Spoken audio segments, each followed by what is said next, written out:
साई सत्यजित पंडा एबे कहार नांडू बाबूंकर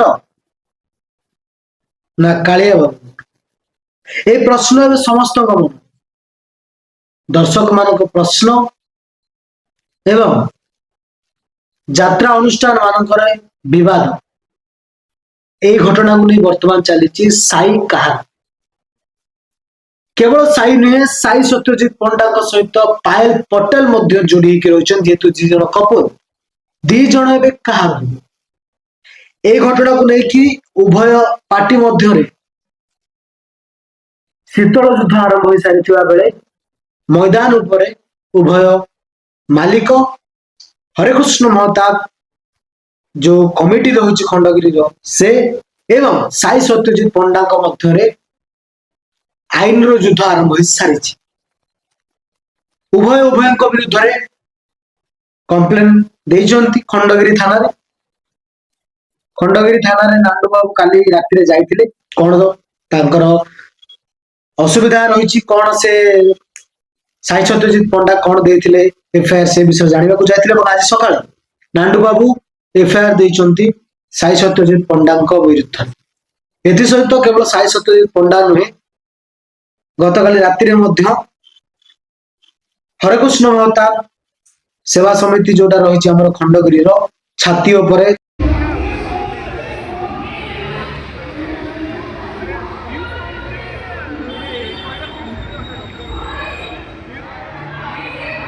छक उपरे जो तुलसी नाट्य वर्तमान मंचस्थ होची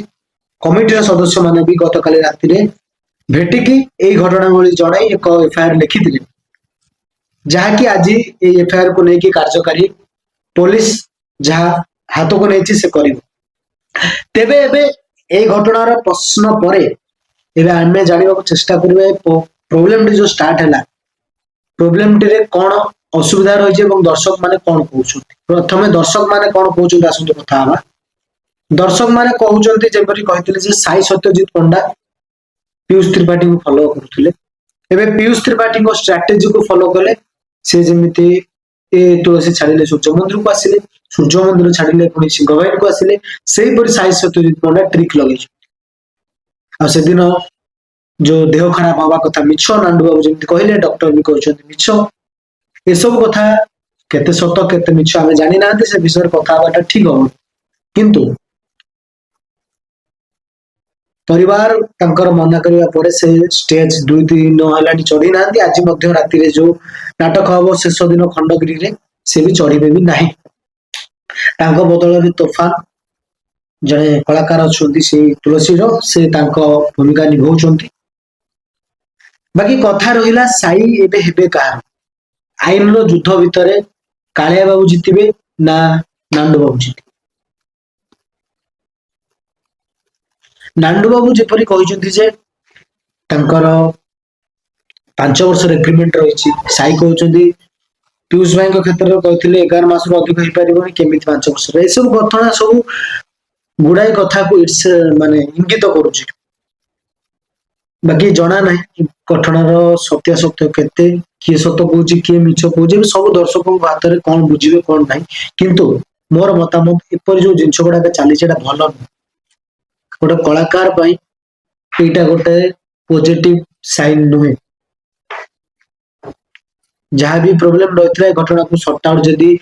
भीतर करा जाय पारथांता भल होता किंतु पुणी थर मीडिया रे आसी यात्रा डीबीडी आरंभ है आर वर्ष खंडगिरी पीयूष त्रिपाठी घटना है से घटना सल्व है बेलू पुणी ये खंडगिरी शेष आड़ को आरंभ होगा साई सत्यजित पंडा केस टी केते दिन जीव आम जानु तुलसी मंच से आउ चढ़े कि ना कि सूर्य मंदिर को जीवे से कथा आम जानू तो एबे लॉस रे जो पड़ुछंती से माने दर्शक दर्शक माने उनको लेके गोटे कमिटी होता है कमिटी जो बुकिंग करिछि तुलसी पार्टी को से साई को पई बुकिंग करिछि कलाकार देखि बुकिंग करिछि एबे से करिवे कोन ताको नै प्रश्न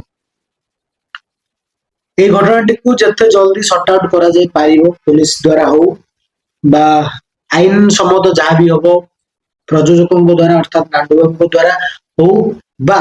मालिक संघ द्वारा हो मालिक संघ ये सब कथा को लेकिन इग्नोर कर दउची पूर्व वर्ष खंडगिरी गुड़ाए पार्टी चला चली चलला गुड़ाए कथा उठिला आम ଏସବି ଆଣିବୁ ଗୋଟେ ଗୋଟେ ଲାଇନ ରଖିବୁ ଗୋଟେ ଏମିତି କରିବୁ କିଛି ହେଲାନି। ମାଲିକ ସଂଘ ଭିତରେ ତୁ ମେ ତୋର ମୋର ଏଇସବୁ କଥା ଚାଲିଛି, ସେମାନଙ୍କ ଭିତରେ ମନି ଠିକ ରହନ୍ତା ମୁଁ ଏଇ ଆର୍ଟିଷ୍ଟ କୁ ନେଇଛି ସେ ଆର୍ଟିଷ୍ଟ କୁ ତୁ ନବୁନି, ବା ଡିସ୍କସନ କରିକି ଯଦି କିଛି ହେଇପାରନ୍ତା ଏଇ ଘଟଣା ହୁଅନ୍ତାନି। କେବଳ କଳାକାରର ଏଥିରେ ଦୋଷ ନାହିଁ, ଏଥିରେ ସମ୍ପୂର୍ଣ୍ଣ ଦୋଷ ପ୍ରଥମେ ମାଲିକଙ୍କୁ ଯିବ ତାପରେ କଳାକାରକୁ ଆସିବ। କଳାକାର ଯିଏ ଗୋଟେ ପଇସା ପାଇଁ ବି ଯାଉଛି, ପଇସା ବି ସମସ୍ତଙ୍କ ନିଡ୍। ତ ଏଇ ଯୋଉ ଜାଲ ପକେଇବା ଯୋଉ ଦେଖେଇବା ପ୍ରଲୋଭନ, ଏଇ ଜିନିଷଟା ପାଇଁ ଗୁଡେ ପ୍ରୋବ୍ଲେମ ହଉଛି। ବାକି ଦର୍ଶକ ସମାଜ ଏ କଥାର ବିଚାର କରିବ, ଆଉ ଆପଣ ମାନେ ବିଚାର କରିବେ ଯାହାବି ଆଇନ ସମ୍ମତ ହିସାବରେ ଯାହା ବି ହବ ସେଟା ଯାତ୍ରା ପାଇଁ ଠିକ ହବ, ସେ ଦୁଇ କଳାକାରଙ୍କ ପାଇଁ ଠିକ ହବ, ଏତେ ବର୍ଷର ଅନୁଷ୍ଠାନ ତୁଳସୀ ପାଇଁ ଠିକ ହବ।